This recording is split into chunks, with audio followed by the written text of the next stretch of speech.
کافی نہیں؟ کیا تمہیں موسیٰ علیہ السلام اور یوسف علیہ السلام کا قصہ یاد نہیں؟ اور کیا ہے جو اللہ کے ایک بن سے ہو سکتا نہیں، جو اللہ کے دسترس سے باہر ہو؟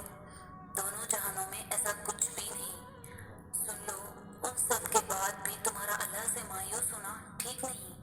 ممکن ہی نہیں تم تہجد میں آنسو بہاؤ اور اللہ تمہیں تھامے نہیں۔ ممکن ہی نہیں تم اللہ کو پکارو اور وہ تمہاری نہ سنے۔ اگر رسید کا لحاظ سب کچھ ہوتا تو اللہ تمہیں اپنی خواہش کو مانگنے کے لیے دعا کا راستہ نہ دکھاتا۔ تمہارے دل میں اگر اللہ نے سجدے میں مانگنے کی چاہ ڈالی ہے، پھر کچھ تو ہے جس کا ہونا باقی ہے۔ اللہ جن سے پیار کرتا ہے انہی کو مشکلات کے راستے پہ ڈالتا ہے، تاکہ بعد میں انہی آنسوؤں اور اسی تڑپتے دل کا سکون بن سکے۔ تہجد کے لیے تم خود نہیں جایا کرتے، بلکہ تمہیں چن لیا جاتا ہے، اور جس کو اللہ چن لیتا ہے وہ اللہ کا بہت لاڈلا بندہ ہوتا ہے۔ پتہ ہے شیطان تمہارے دل میں کب وسوسے ڈالتا ہے؟ جب اسے تمہارا اللہ پر توکل کرنا پسند نہیں آتا۔ اور پتہ ہے اسے تمہارا توکل کرنا کب پسند نہیں آتا؟ جب وہ توکل اللہ کو پسند آ جاتا ہے۔ اور جانتے ہو وہ ایسا کیوں کرتا ہے؟ کیونکہ اس توکل کے بعد اللہ نے تمہارے لیے معجزے کرنے ہوتے ہیں، اور ان معجزوں نے تمہیں اللہ کے قریب تر کر دینا ہوتا ہے، اتنا قریب کہ شیطان تمہارا سوچ بھی نہ سکے۔ توکل کرو جیسے نوح علیہ السلام نے دوران سیلاب کیا، جیسے ابراہیم علیہ السلام نے دھکتی ہوئی آگ میں کیا، جیسے موسیٰ علیہ السلام نے سمندر پر چلتے ہوئے کیا، جیسے یوسف علیہ السلام نے اندھے کنویں میں کیا، جیسے یونس علیہ السلام نے مچھلی کے پیٹ میں کیا، جیسے ایوب علیہ السلام نے بیماری میں کیا، جیسے ہاجرہ نے تپتے ہوئے صحرا میں کیا، جیسے زکریا نے اپنی بیوی کے بانجھ ہونے کے باوجود اولاد کی دعا کرتے ہوئے کیا۔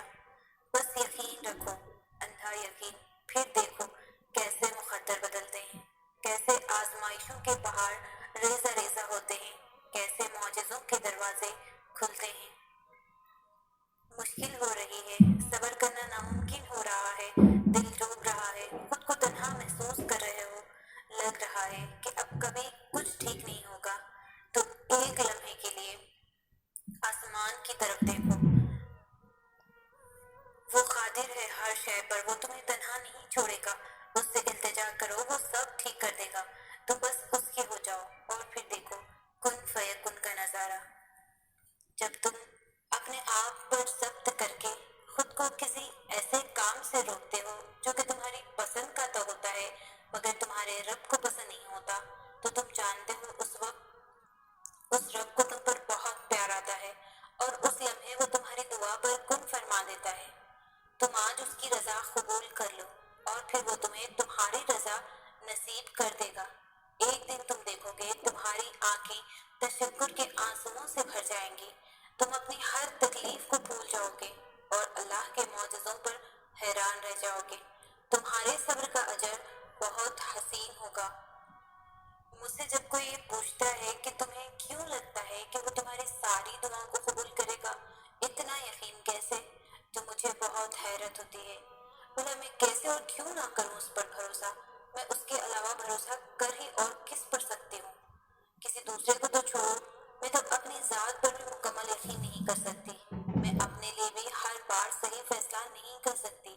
وہ میرا مالک ہے، میرا رب، میرا ساتھی ہے۔ مجھے اگر کوئی اندھیروں سے اجالوں میں لایا ہے تو وہی میرا رب ہے۔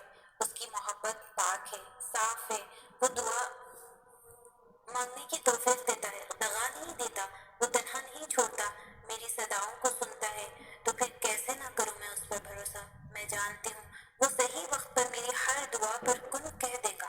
وہ میرا رب ہے، پیارا رب۔ آپ میں جتنی طاقت تھی آپ نے اتنی دعا مانگ لی، اب باقی کا کام اللہ پر چھوڑ دیں، کیونکہ ان دعاؤں کو پورا کرنے کی طاقت صرف اسی کے پاس ہے۔ جو اللہ کی طاقت پر یقین رکھتے ہیں ان پر وہ اپنا خاص فضل کرتا ہے، اور یاد رکھو اللہ کا فضل ہمیشہ معجزوں کی صورت میں ہوتا ہے۔ بلا شبہ اللہ کی مدد بہت قریب ہے۔ سب سے خوبصورت رشتہ اور تعلق رب العالمین کے ساتھ ہوتا ہے، جس پر بھروسہ کبھی ہارنے نہیں دیتا، جس پر توکل کبھی غم میں مبتلا نہیں کرتا۔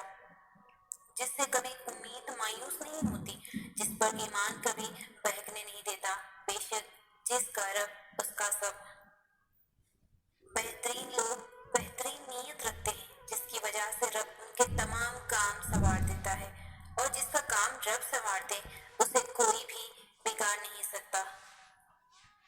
جب زندگی میں ایسے حالات سامنے آ کھڑے ہوں جہاں تمہیں لگے کہ تم تنہا ہو گئے ہو، تو گھبرانا نہیں، اللہ سے نا امید نہ ہونا۔ ہو سکتا ہے اللہ نے تمہارے لیے لکھ دیا ہو کہ اللہ تعالیٰ سے جڑنے کے لیے تمہیں تنہائیوں کے راستے سے گزرنا پڑے گا۔ مسکراؤ کہ اللہ نے تمہیں اپنی یاد کے لیے چن لیا ہے۔ اللہ تعالیٰ تو تمہارے لیے وہ دروازے بھی کھول دیتا ہے جس کا نہ تمہیں گمان ہوتا ہے اور نہ ہی تم کبھی اس پر دستک دی ہوتی ہے، تو پھر وہ کیسے ان دروازوں کو نہیں کھولیں گے جن پر تمہاری مسلسل دعاؤں کی دستک ہو۔ تو بس صبر کرو اور انتظار کرو، کیونکہ وہ کوئی نہ کوئی راستہ ضرور نکال دیتے ہیں۔ وہ اپنے بندے کو ناممکنات راستوں سے نکال کر ہی ممکنات راستوں پر کی طرف لے آتے ہیں۔ یقیناً اللہ صبر کرنے والوں کے ساتھ ہے۔